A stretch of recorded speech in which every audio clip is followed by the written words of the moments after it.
Bonjour à tous. Alors, je voulais revenir un peu sur la petite sauterie républicaine qu'il y a eu à Nice mardi dernier et qu'on a quelque peu perturbé, poussant un peu notre cher ex-président à quelques paroles malheureuses. Donc parce que ce petit meeting a commencé par une condamnation de ceux qui critiquent mais ne proposent rien, pour finir sur une petite boulette sur les sans cerveaux qui occupent République. Voilà, nous on n'est pas super d'accord, hein, on est un peu dans les sans-cerveau. Et donc on voulait répondre et essayer de construire un peu autour de ça. Donc ce petit meeting républicain, donc, il était là pour la promo de Sarkozy, mais il était surtout là pour présenter, enfin en tout cas je pense, la candidate pour les législatives partielles qu'il va y avoir à Nice suite à démission forcée de M. Estrosi, vu qu'il est devenu président de région. Donc à ce meeting, il y avait cette demoiselle qui s'appelle Marine. Ça nous a fait rigoler parce que c'est pas la seule Marine en politique, mais bon, c'est pas vraiment sa faute son prénom. Il y avait cette Marine donc les trois grands pontes des Républicains du coin, à savoir Monsieur Éric Ciotti, notre président de département, Monsieur Christian Estrosi, notre président de région et maire également, et du coup Nicolas Sarkozy, notre ancien président. Donc ce petit meeting s'est ouvert par un petit discours lu par la nouvelle candidate, où globalement, ce que j'en ai retenu, c'est qu'elle a très clairement dit qu'elle serait une femme de paille et qu'elle voterait tout comme le parti dit, surtout Sarkozy.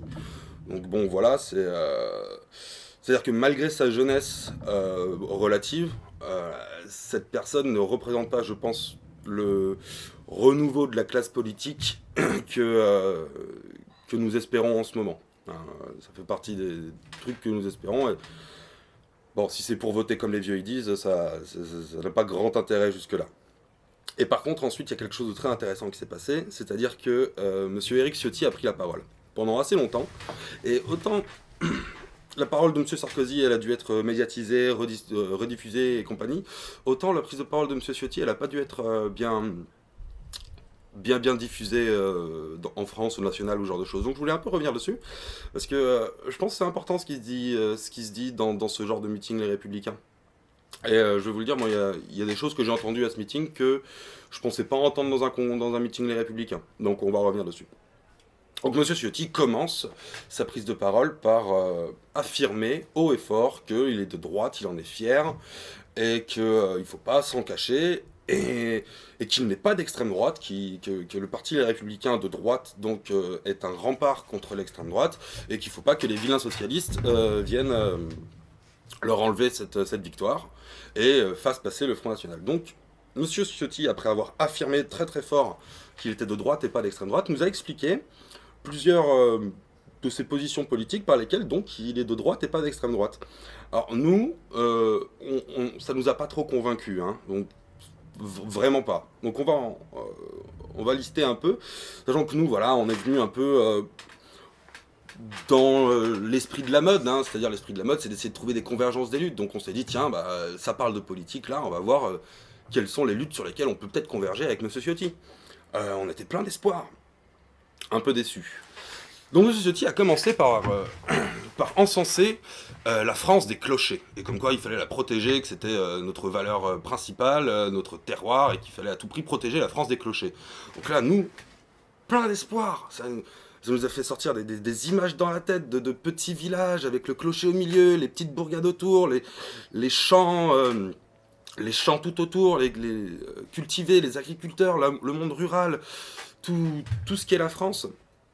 Donc là, jusque-là, on était assez d'accord. Parce que pour nous, protéger la France des clochers, c'est protéger le milieu rural. C'est faire en sorte que les agriculteurs puissent avoir un revenu décent et une dignité dans leur profession, vu que c'est très important. C'est faire en sorte qu'ils arrêtent de se suicider au boulot. C'est faire en sorte qu'on protège leur santé et la santé de leurs clients et de leurs consommateurs.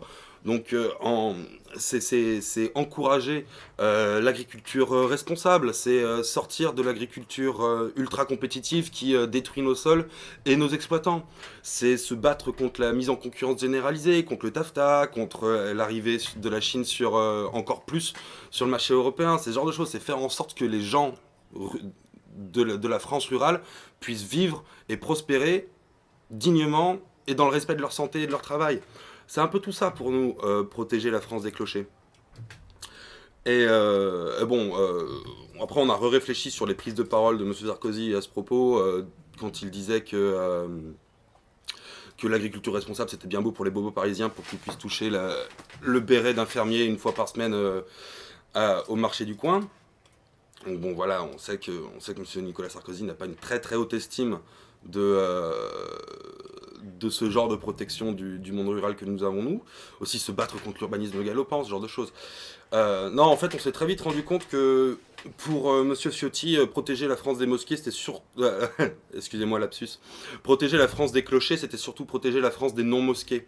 Voilà. Et là, nous, ça nous pose un peu un problème parce que Monsieur Sarkozy a rebondi plus tard en disant qu'il était scandaleux qu'il y ait des mosquées en France où des imams répandent des discours de haine à l'encontre des valeurs de la République et compagnie. Alors, Monsieur Sarkozy, je vous rassure tout de suite, il y a des églises sur le centre-ville de villes assez importantes, hein, sur des places de village, de villes, où il y a des prêtres qui tiennent sans aucun problème des discours très très loin des valeurs de la République. Hein, et ça, par contre, ça pose pas de problème. Hein, des discours homophobes, des discours racistes, des discours rétrogrades.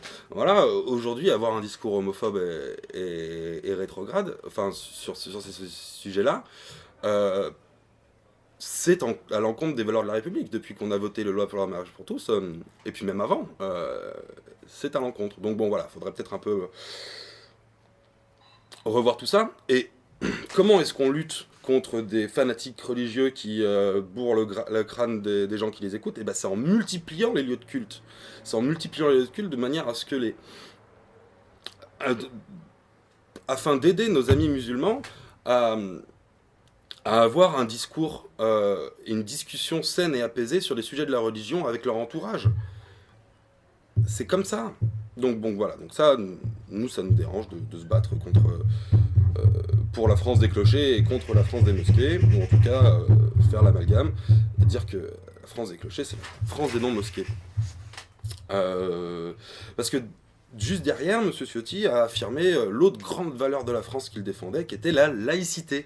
Donc là, nous, encore une fois, la laïcité attaquée de toutes parts. Bien sûr, il faut défendre la laïcité, grande valeur française, quasi exception dans le droit international, c'est quelque chose de très important. Alors déjà, on ne comprenait pas trop comment on pouvait protéger la France des clochers, donc un symbole quand même hautement religieux sur de la place publique dans une valeur républicaine, et en même temps être pour la laïcité. Hein. C'est-à-dire que voilà, nous, ça nous paraissait pas top. Et en fait, on s'est vite rendu compte que pareil, avec M. Ciotti, on n'avait pas en fait la même laïcité. C'est-à-dire que juste après, M. Ciotti a embrayé sur le voile à l'université, comme quoi il fallait à tout prix l'interdire. Alors, ovation dans la salle, ovation dans un parterre de retraités. Donc voilà, le voile à l'université pour les retraités, je vous demande bien ce que ça peut leur foutre, mais a priori ils étaient très concernés. Et là encore, on a réfléchi, on s'est vite rendu compte que voilà, que c'était nous qui étions conservateurs et que les républicains étaient des réformistes. Il l'a dit, hein, les républicains réformistes et la gauche conservatrice. Faut avoir une sacrée paire de couilles pour la sortir celle-là quand même. Hein. Monsieur Ciotti, il a pas peur, il les balance. Et donc voilà, mais nous, on est bêtes en fait. On est resté sur la définition de la laïcité de la loi de 1905, celle qui disait que l'État garantissait et assurait la liberté de culte de chacun. La liberté de culte, c'est pas la liberté de croyance, la liberté de culte, c'est la liberté d'afficher son culte dans tout lieu public. On fait partie de ce que la laïcité disait, c'est tout le monde, l'État garantit et assure la liberté de culte de chacun, et pour ce faire, aucun bâtiment public ne doit être estampillé d'une marque religieuse. C'est ça l'idée. Et voilà, et bon, les républicains, ils se sont allés bien au-delà de ça, ils ont tourné la page de cette vision bisounours de la laïcité. Hein.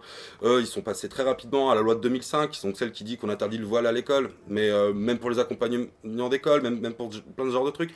C'est ça la laïcité que eux ils veulent, c'est-à-dire tu ne montres aucun signe religieux dans l'espace public, surtout si t'es musulman. C'est voilà, la laïcité, ok, tant que ça protège le christianisme et que ça contre la pollution culturelle des autres des autres personnes. Donc voilà, donc ça nous dérange. Ça, c'est pas du tout la laïcité que nous on veut. Donc, donc en fait, on s'est vite rendu compte qu'avec les Républicains, on a en fait des buts qui sont les mêmes, c'est-à-dire protéger la France qu'on aime, protéger la France qu'on aime contre toutes les attaques qu'elle a de toutes parts et qui la remettent en question. Sauf qu'on n'aime pas la même France en fait, nous et les Républicains. On n'aime pas la même France et, et les Républicains sont pour nous une attaque à la France que nous on aime. Donc, donc on va se battre. On va se battre, pas forcément violemment, pas forcément machin, mais vous allez peut-être entendre parler de nous. Voilà. J'espère que ça vous a mis un peu, clarifié un peu certaines choses, parce que je pense que c'est important de savoir tous ces trucs. Passez une bonne journée. Au revoir.